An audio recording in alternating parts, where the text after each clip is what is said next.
I'll say a little bit about myself. I was a special education teacher in the United States for 15 years. I've been a disability studies scholar and researcher for 20 years.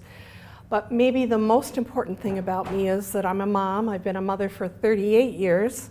I have raised 4 children, 3 of them, all of my kids are adults, 3 of them with very significant multiple impairments. So everything I do, everything I read, everything I think about is through the lens of my experience mothering my children. And when I read theory or when I read about what people are doing in practice, it's always sifting through that lens. Does it make sense to me given what I've experienced through my children? I'm a critical theorist, and so my interest in my work is about a social justice perspective. I try to understand why things are the way they are, and then argue for social justice about those. And as Missy said, I do disability studies. So today I'm going to start by saying what the problem is that I'm talking about. Since 1975 in the US, we have had federal regulations that say that students with disabilities should be educated in the least restrictive environment. Okay, now I have to figure out how to do this. I did it.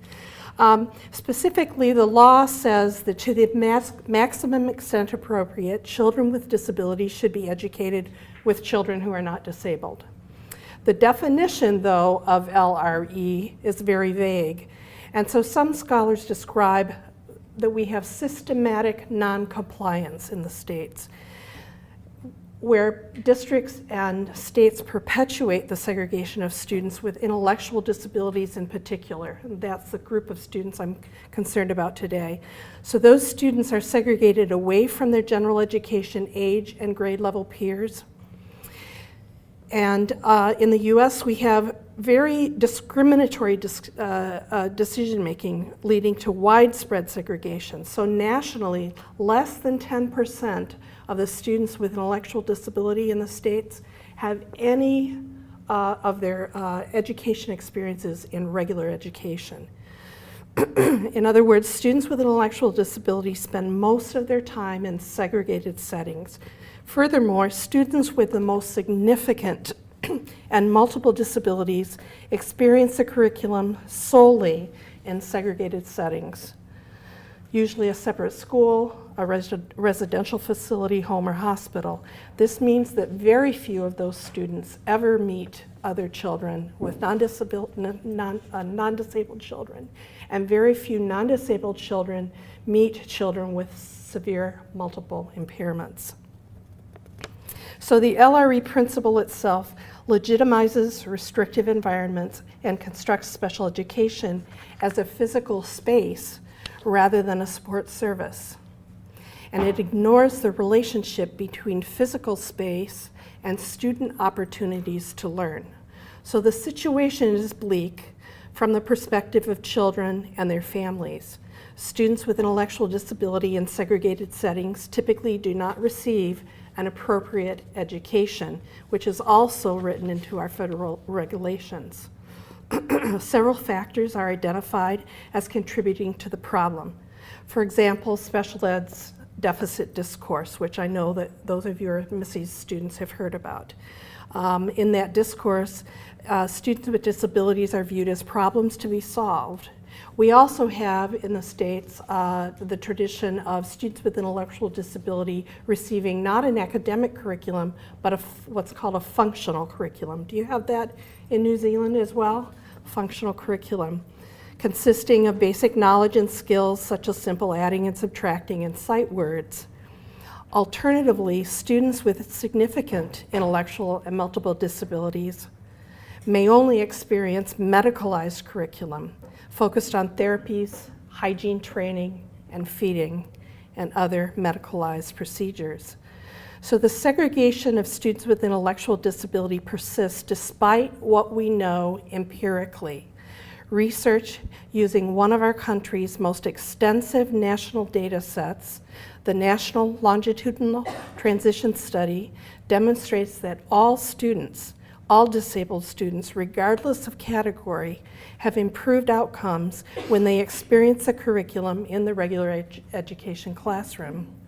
We have extensive research pointing to the fact that simply being placed in general education appears to increase learning expectations for all students.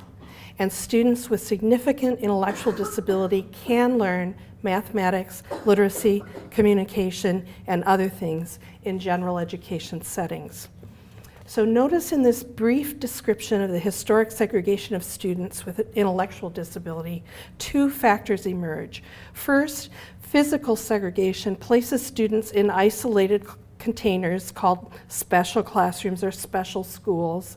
And second, curricular segregation prevents them from access to the academic curriculum. So the next slide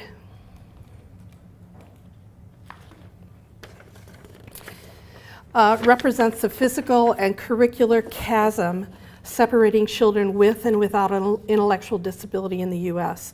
On the left, children not identified as intellectually disabled experience an academic curriculum, while on the right, children with intellectual disability experience a functional curriculum, if they experience a curriculum at all. So 3 theoretical frameworks inform my examination of the problem at hand. I'm thinking about belonging, normalcy, and social spatial relations. Belonging.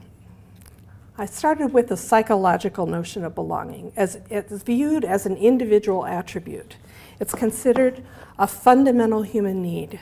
Belonging is often described as a feeling or affective response resulting from supportive relationships with others to whom one feels connected.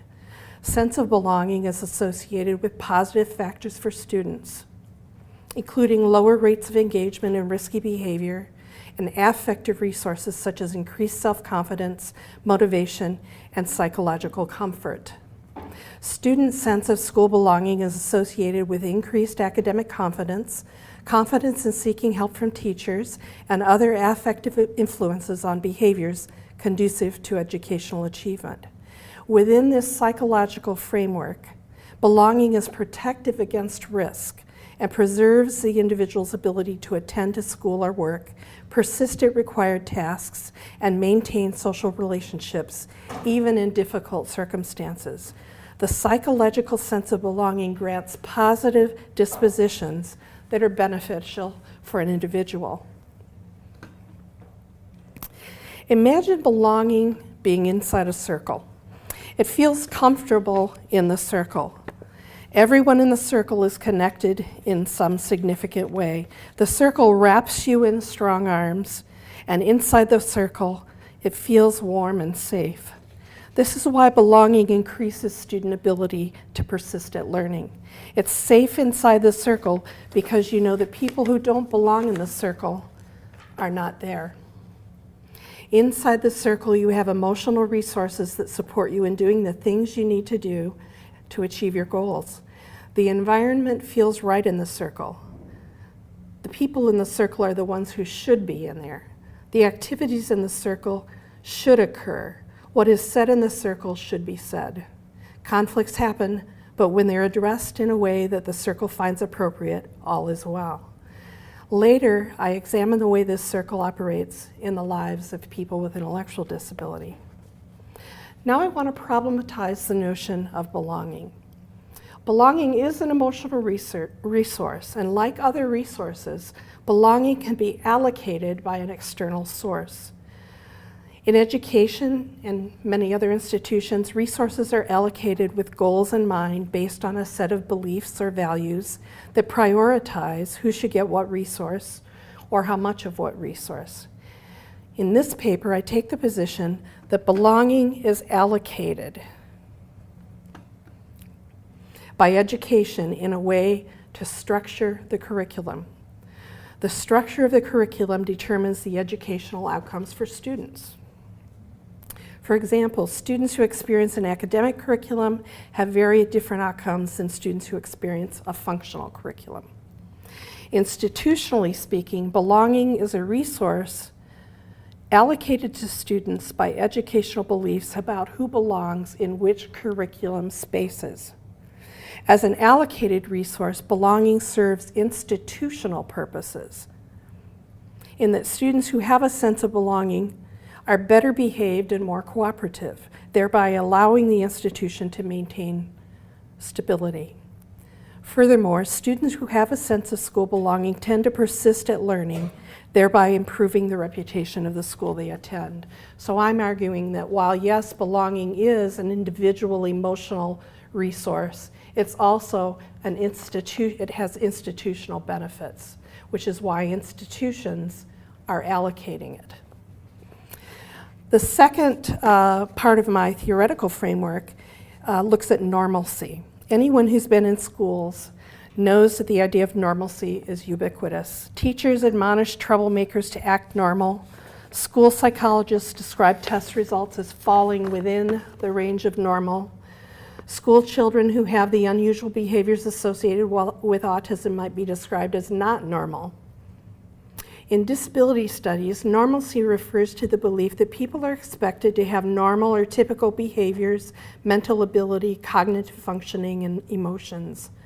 Normalcy is an idea that dominates, commands, and influences what happens in schools. In this sense, normalcy is a sociological pressure, unseen, that weaves its way through every interaction, every decision, every enactment in school.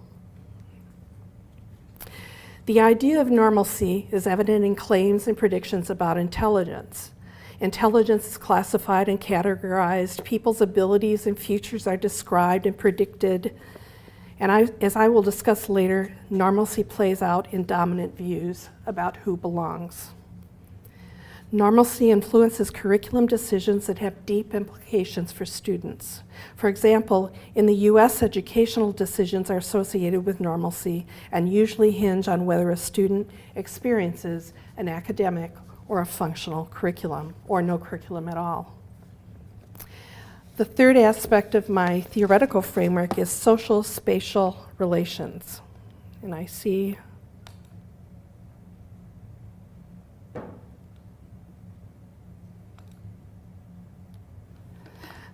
okay. Social spatial relations theory holds that educational space is both physical and social.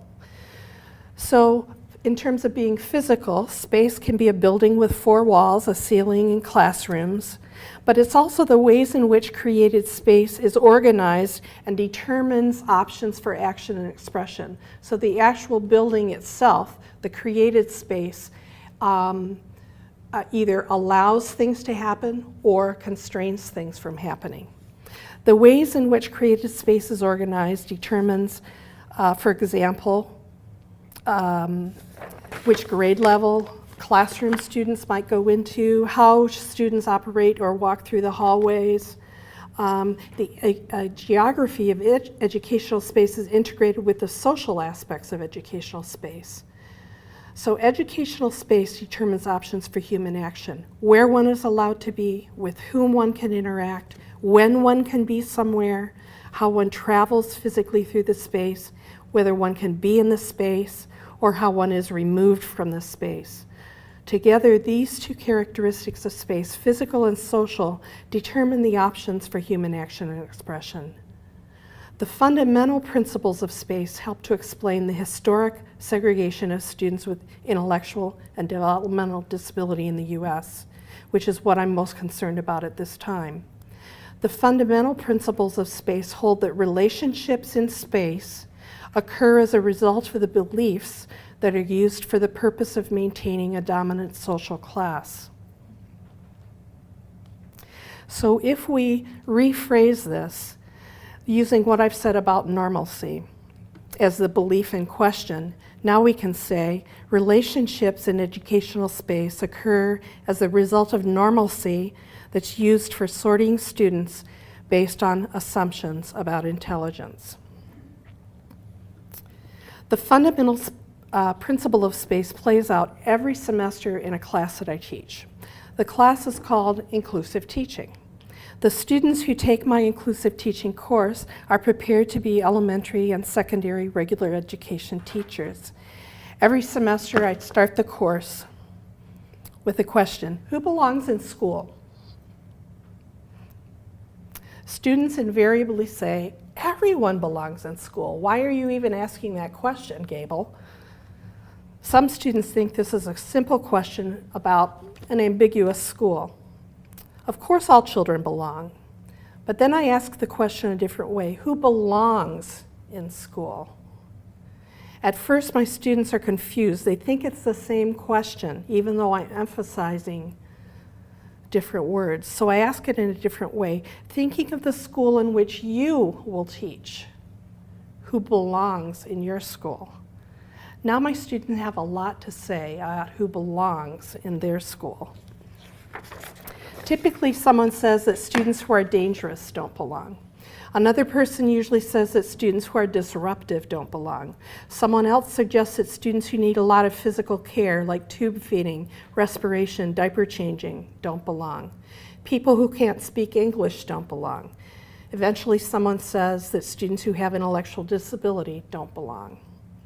My students readily identify the children who don't belong in the schools they will teach, even though most of my students are caring people who want to be teachers who contribute something meaningful to the world. But even before being certified to teach, they believe that the circle of belonging in school is composed of the right kind of children, normal children, or children as close to normal as possible. More specifically, the circle of belonging is for people like them or enough like them to be considered acceptable.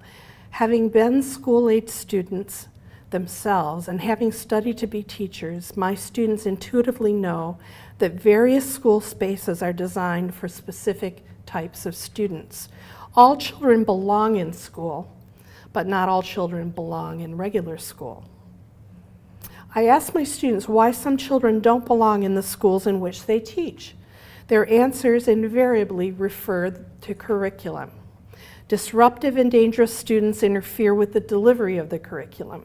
Students who don't speak English can't understand the curriculum. Students with intellectual disability don't learn the curriculum fast enough.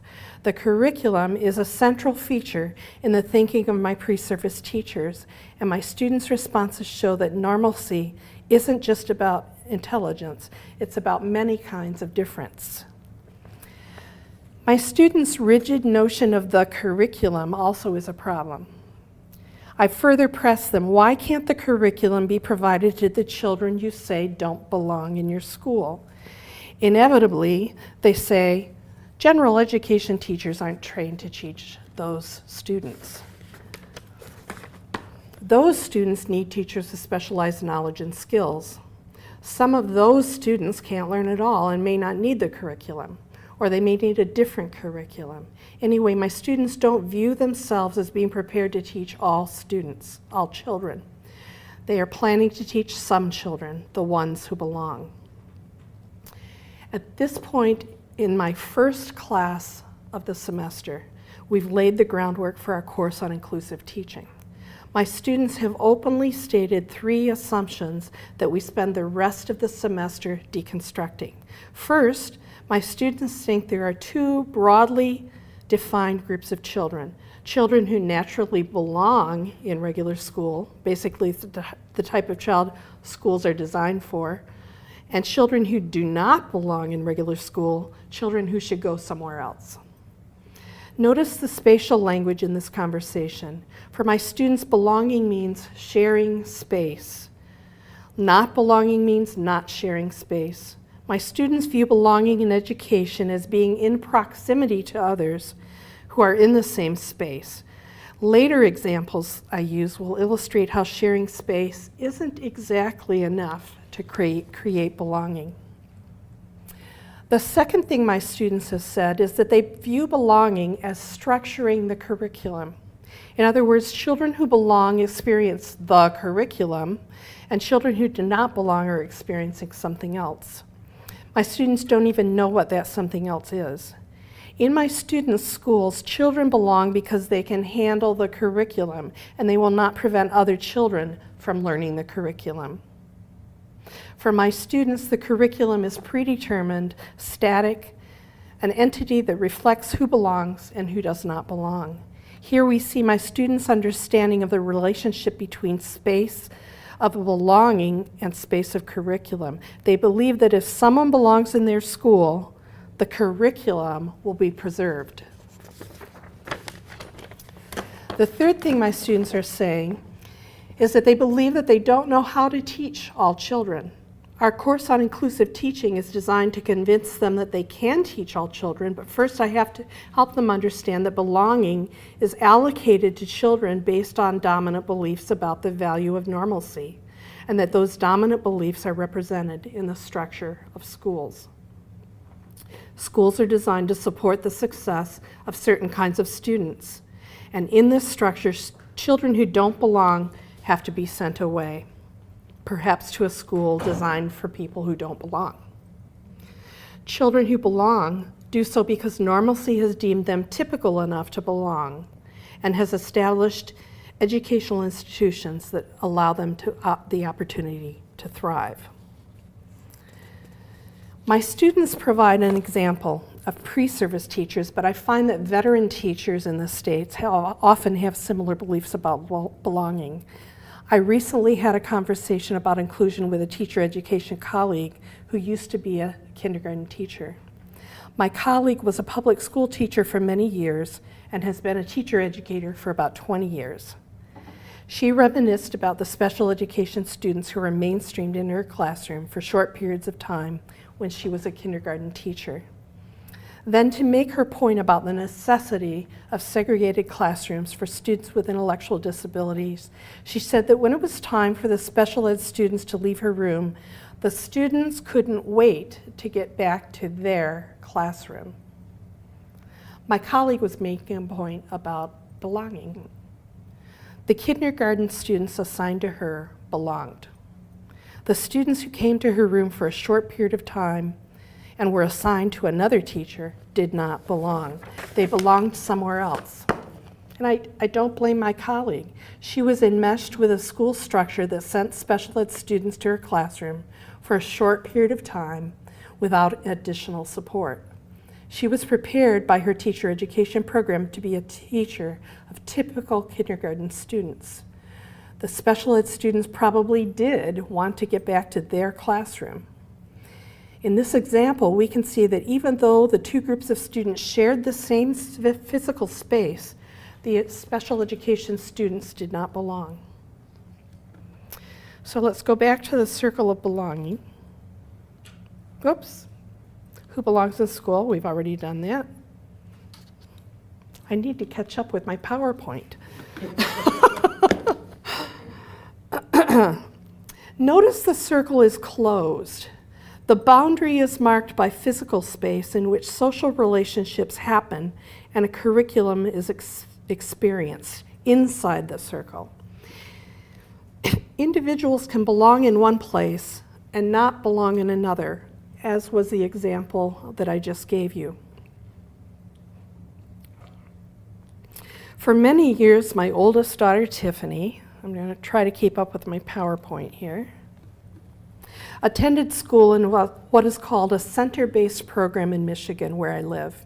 Here you see her at her 10th birthday party.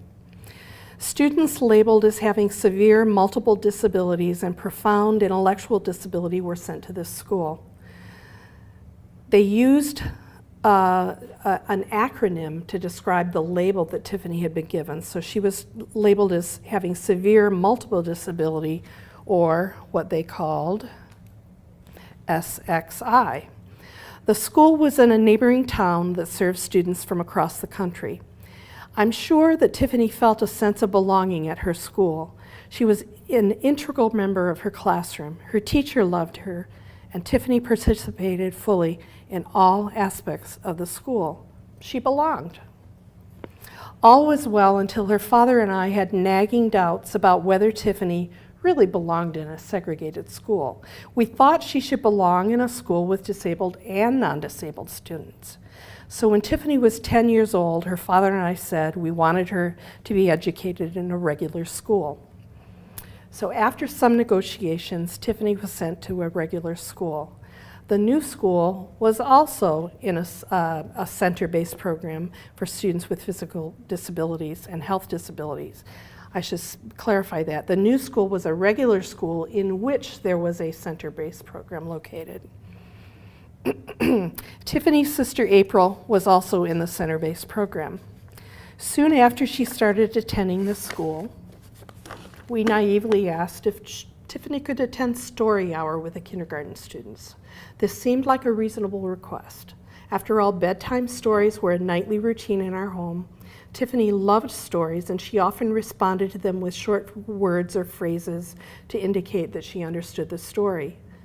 Tiffany was 8 at the time, but she was about the size of a 4-year-old, as you can see, tiny. So physically, she would fit in her little yellow wheelchair. After a few visits to the kindergarten room, my husband and I were called to the school. We were told that Tiffany could no longer attend story time because she was making noises during the stories. According to the kindergarten teacher, Tiffany's noises bothered other children. We tried to argue that her noises were evidence that she was responding to the story. But from then on, Tiffany was excluded from story time. When I think about Tiffany's exclusion from story time,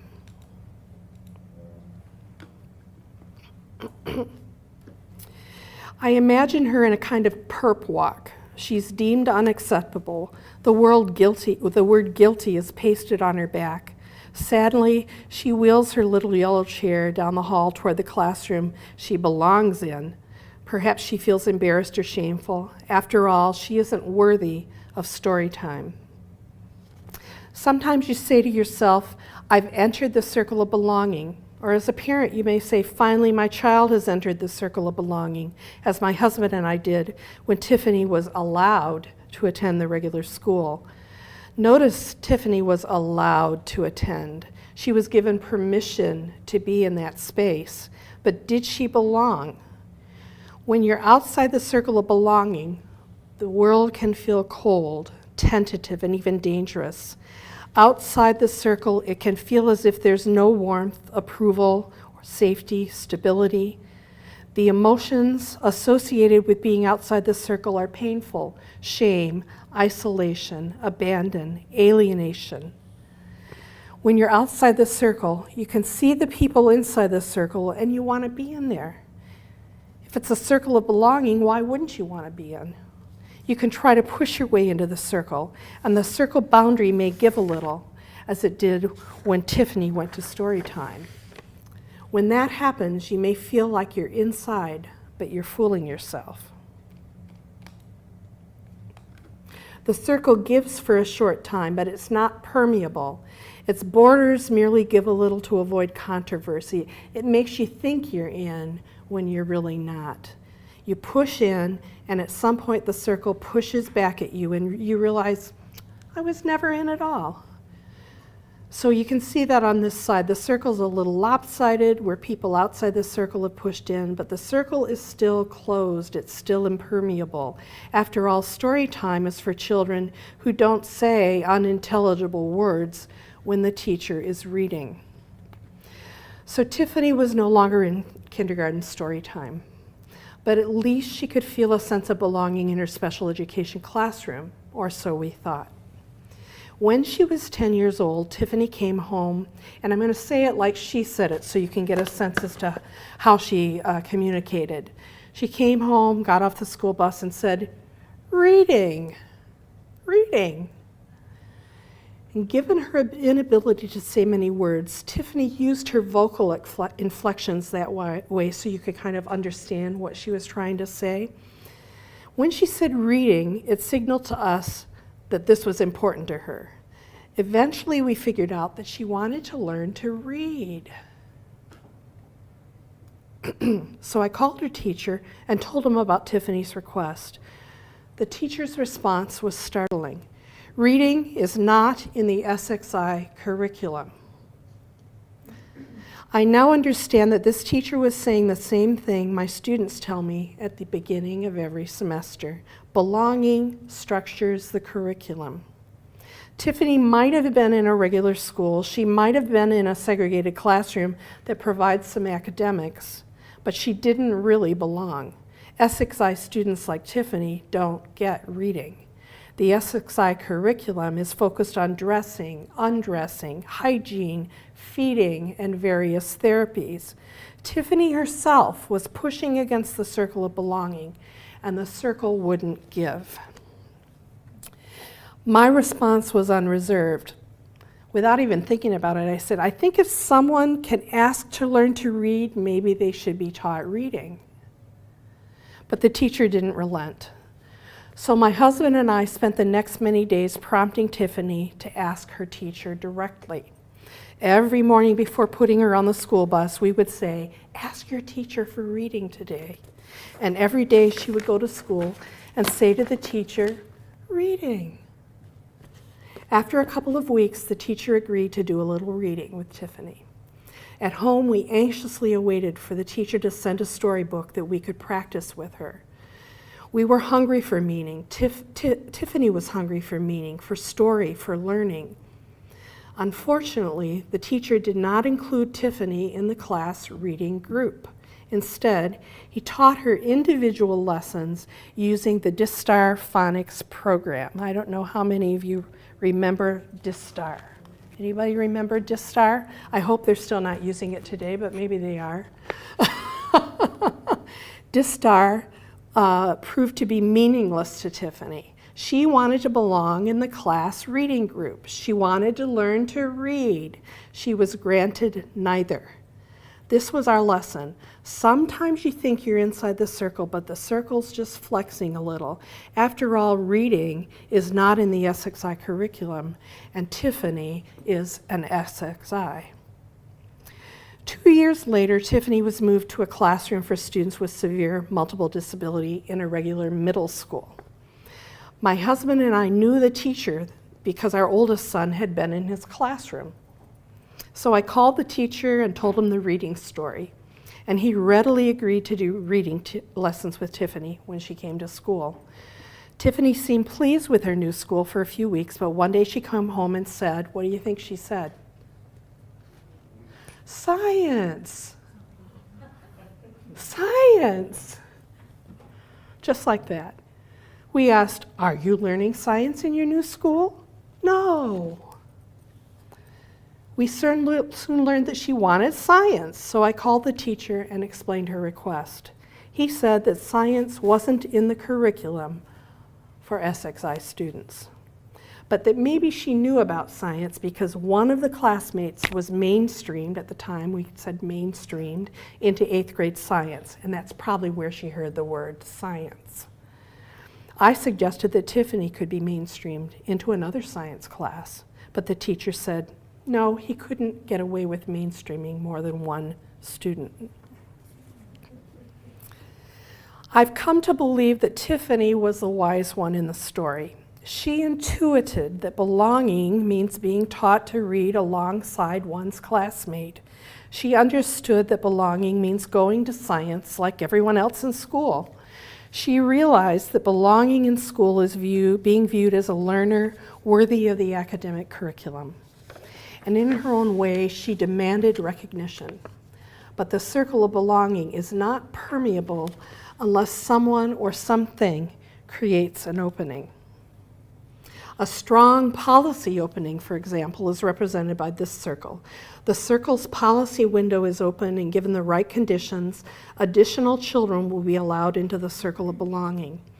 A strong policy opening could entail state or district level policies requiring all students to receive an academic curriculum in the regular classroom.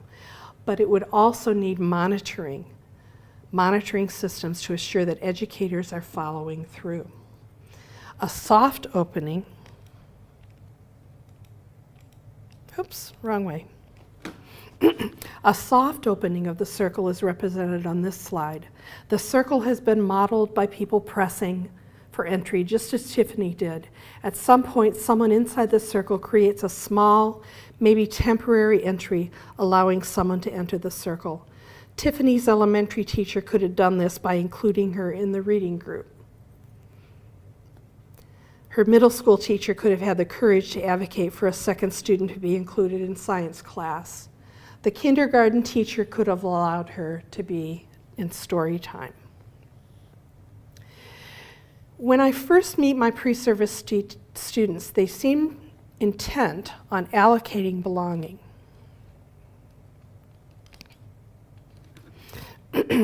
Based on their preconceptions about normalcy. I understand that they're moved by normalcy, and I see it as my responsibility to open their eyes. Much of the time it works. Sometimes it doesn't. My colleague is sure that special education students who visited her kindergarten classroom couldn't wait to get back to their real classroom. My own children were raised in a district that allocated my 3 oldest children to center-based programs with little or no content with non-disabled children. Tiffany's allocation of belonging to a segregated school structured her curriculum such that she received the SXI curriculum. But even when she attended the regular school, she was allocated to the SXI circle of belonging in spite of her protestations to the contrary. These examples show how the segregation of students with intellectual disability in the U.S. is intransigent. Beliefs and values allocate belonging.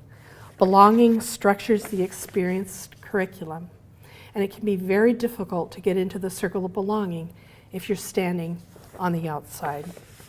Thank you. Susan will take questions from the audience in the room as well as from our participants online. Would like to start. Susan, can you just clarify center-based? Yeah, a center-based program in Michigan would be generally either a segregated facility that services students across a county, not just a school district, but across a wider geographic region. Or maybe it's a specialized program in a regular school. So the first place Tiffany went was a segregated facility, and the second place she went was in a regular school, but it was still a center-based program that ostensibly served children labeled with physical or otherwise health impairments. So in New Zealand, we might call that a special school and a satellite classroom for the other part of it.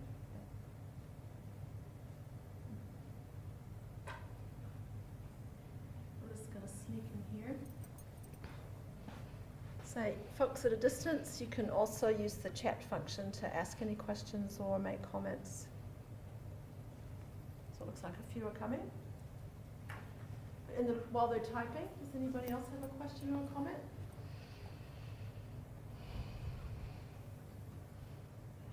Susan, this is not me saying this, but I have heard many people extrapolate the arguments when you go to university.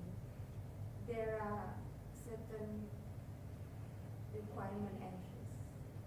Not everybody, just because I want something, then you get taught or to get entry to the program. And some people use this argument to lower level of education, elementary school, middle school, high school.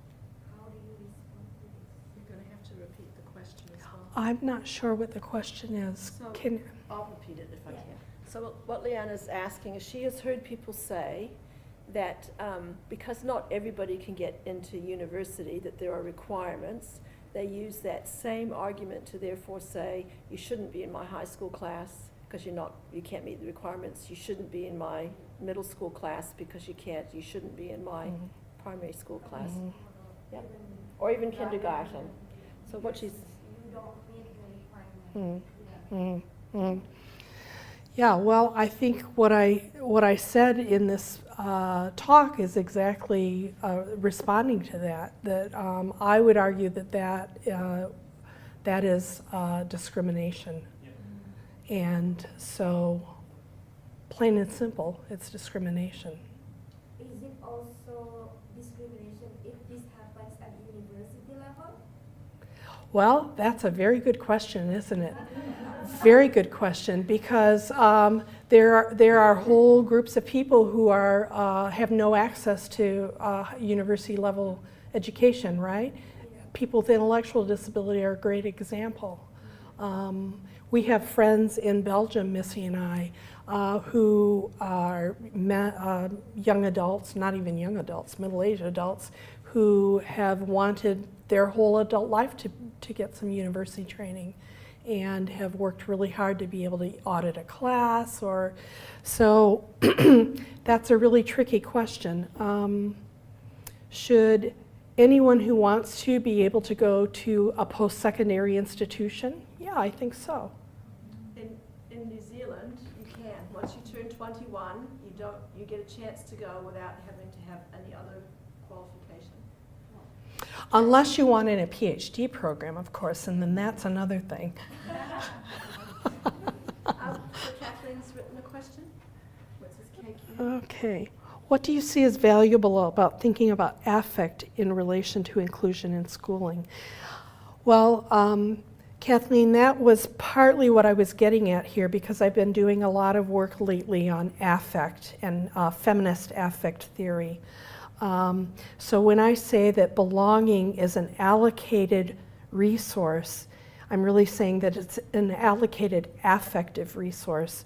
And one of the things that I didn't get into was the argument about the ways in which affect is individualized and then can be used by institutional power to surveil and to control people. I don't think I'm answering your question. But I think affect is valuable. Can you say more about what you'd like to hear? Can you say some more? She's typing, or yeah, she's typing.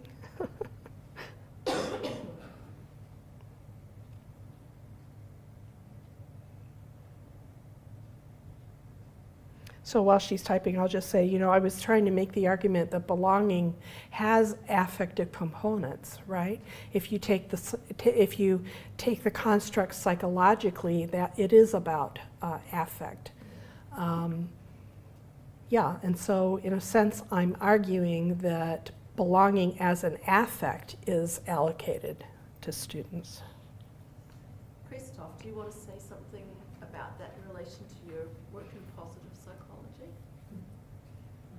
Not sure, actually. I was just reflecting on what you were just saying. If schools, you are using belonging in two different ways. The one is belonging in terms of, do we have a place there? And the other one is, do I feel I belong to something, right? So these are the two things that I picked up from your talk. But you seem to merge them together and say that they're actually kind of the same thing. If we attribute somebody to belong to a certain space, then we also give this person the effect, the feeling of belonging, and the other way around. So that was. Well, yeah, I think I could have been clearer that I'm not separating affect from space or from curriculum. It's all intertwined. And as Kathleen says here, she's thinking about how schooling is primarily about cognition, so it's challenging school norms, yeah? So I'm really not talking so much about cognition, right? And so when I say belonging is an allocated emotional resource, I'm not really saying, and then I'm talking about it as being situated in a physical space. I don't think I'm trying to say that those are the same thing. Situating it and actually saying it's an emotional resource, those are two different things, I think. So I'm trying to follow you. I just have to work it out in my head. But I'm still working this out myself. Okay. It's reassuring. It's interesting, Susan, that you also look at the idea of rigid notions of curriculum, because if we want to be critically reflective educators, and in New Zealand we do have curriculum that we do have some flexibility with, but there is sometimes a barrier or almost a courageousness that's needed to be able to think more flexibly about the curriculum that we have. So I think it's a really important point in what you're talking about is the ways that we think about and enact curriculum and sticking to historical ways of working without necessarily thinking about the impact or consequences, like for your family or for the students themselves. And for ourselves as educators. So for the folks on line, Annie's talking about how, now I just totally lost what.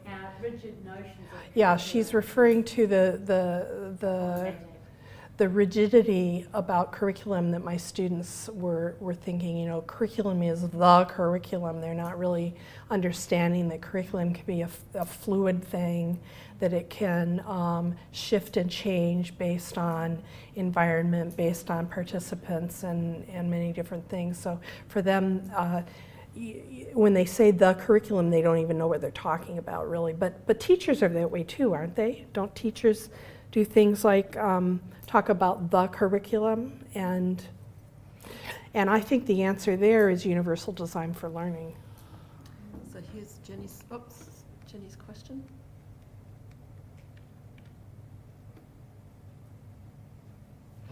There was one before that, I thought. Don't look. That's, Oh, maybe. yep. Oh, maybe not. Okay. Jenny's question. So Jenny, I'm wondering how you respond to the move for evidence-based teaching that is based on mostly scientific research when you need to be looking at social spatial relationships. Well, you know, it's very interesting. I just mentioned universal design for learning. One of the things I do in my inclusive teaching class is actually have a whole section of the course on UDL. And UDL is all evidence-based practice. It's all based on cognitive psychology. So I really, although I used to reject that whole way of thinking about things, I think that it's really one of the best answers for inclusion right now. And for my students to be able to realize the curriculum, you have all of these possibilities using UDL for creating access to the curriculum. So I think we need both, actually, thinking in terms of things like UDL and then also being more attentive to social spatial relationships. Scroll down, you've got more. There was one I thought. Oh, here, this is one I thought. Have you seen situations where belonging has been structurally allocated well for students with disabilities? I'll give you a great example. Is it ideal? No, but it's a good example given the institutional constraints we have in Michigan. So I know a teacher who, he's an SXI teacher.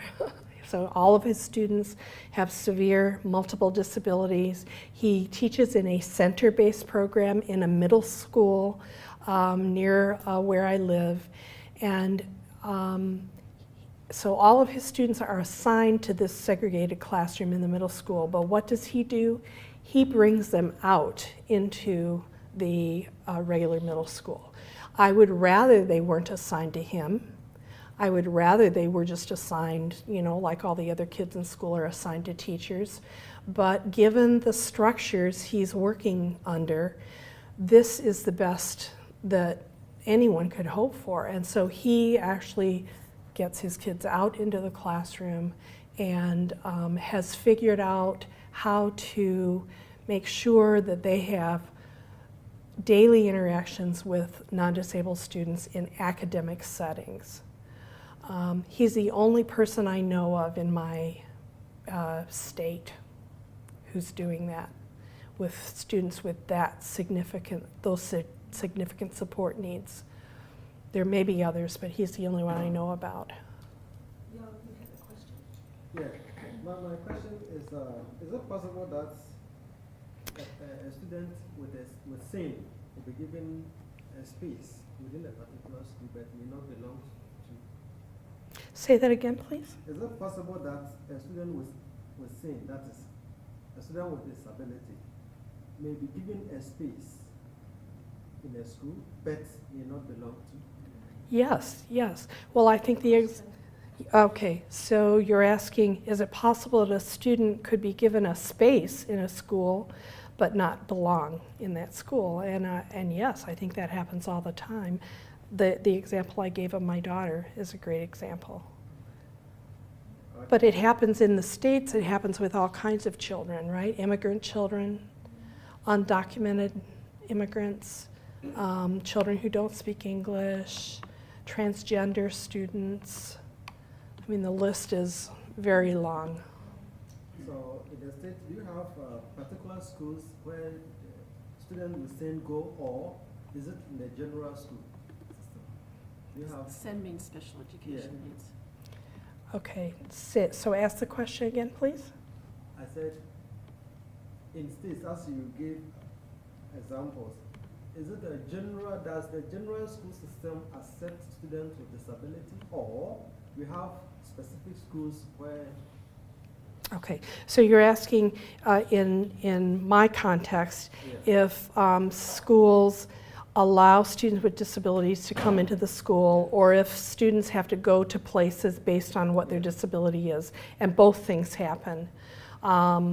So regular schools, generally speaking, have students with all kinds of disability labels. We would call them high incidence disabilities, like learning disabilities, speech impairment, some kids with autism, some physical disabilities. So those kinds of kids get into regular school. Students with more significant support needs tend to have to go to specialized programs. The resources for those kids aren't in every school. So resource allocation is an issue there too, just as it is with allocating the resource of belonging. Susan, Neera's followed up with a question. When your example of the teacher. Oh, for the teacher that I mentioned, is that a personal choice, or is it somehow required as part of his job? And it's his personal choice, and he's been able to persuade his colleagues to cooperate with him. And then Jan has, Marie. Jan, Anne-Marie. Sort of following up on what Annie said, actually, a comment, I think. So in New Zealand, I think our curriculum is really flexible. Everyone can belong. It's ideal for everybody. But we say a lot of kids don't belong, and we take them out and we put them in a special ed facility, probably not the right word, with some very structured, different curriculums, which are far more structured than the New Zealand curriculum, and yet they didn't put in the non-structured one. It's just a whole paradox. You know what I mean? It just doesn't make any sense. So Anne-Marie is talking about the curriculum in New Zealand is designed for everybody to belong, but then some children are deemed as not belonging, and they get put into a different curriculum that's more structured, and then they may not even belong in that curriculum. Is that what you're saying? It's not, I think a lot of it isn't about learning areas or, quality curriculum. It's about self-care and learning the correct order to hang up the bag. Yeah, that's what we would, so functional curriculum is what we would call learning to dress properly, learning to hang your bag properly, learning to activities of daily living. We have a lot of that. I did not finish with my questions. Sorry, Yao. Yeah. What about the teacher quality? The skill in teaching these special students. Does it mean that all the teachers are trained in the same way that they can handle these students? So the question is, should all teachers be trained to handle all students? Is that your question? That question. Okay. Whether that's So what is happening or? no, that is not what is happening. So do you want to know what's happening or what I want to see happen? might have to have a little bit of both before we get to the other. So what is happening is, generally speaking, special education teachers are trained to be special education teachers, and general education teachers are trained to teach general education students, right? Now, is there a move in the states for all teachers to be able to teach most students? Yes, that's the move in the states, that all teachers should be able to teach most students, but not all students. So students like my daughter, or like all three of my oldest kids, for example, you'd have a big debate about whether general ed teachers should have to learn to teach them. They don't belong. They would be seen as not belonging. Now, I think that given the right resources, it can be done, but then it gets to be a matter of resources. Resources is a big one. So, William, you had a question, and then Jan has a question online. We'll do William first. All right, Susan, from your experience, do you think the students' sense of identity is stronger when they feel they belong? Is sense of identity stronger when the students feel they belong? Ooh, that's a good question. I really hadn't thought about that, but so think about yourself. This is just imagining. Think about yourself. How strong is your sense of identity when you belong compared to when you don't belong? When you're in a group of people with whom you do not belong, how strong is your sense of identity? What do you think? I think if I belong to group, I think I'm more like I have a kind of identity because I take ownership in my perception. If I belong to group, and I think people may recognize my identity as one of the like a responsible member of a group. Okay, so one person in the audience is saying that if you belong, if you feel like you belong, you may have a stronger sense of identity to the group. Like in Singapore, I'm a minority race, so in terms of they open up a space for me in terms of academics, but I don't belong because I'm not of the majority race. So my sense of identity has been fluctuating even till now. Sometimes I hate being a minority, so I question my sense of identity because while the space was given to me, I was allowed into the space, I still don't technically belong because I'm not of the dominant majority, yeah. So another person is saying that she's from Singapore, and as a minority in Singapore, she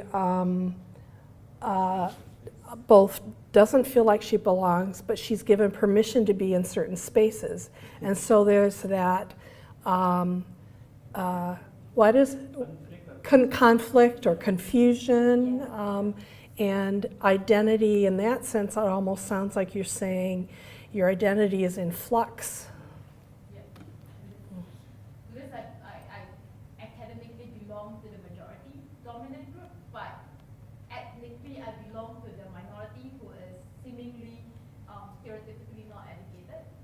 So I fluctuate between both, and sometimes I hate being one or the other. Okay, yeah, so she's talking about it's not really a fluid identity so much as a fluctuating identity. Maybe that's, I'm not sure.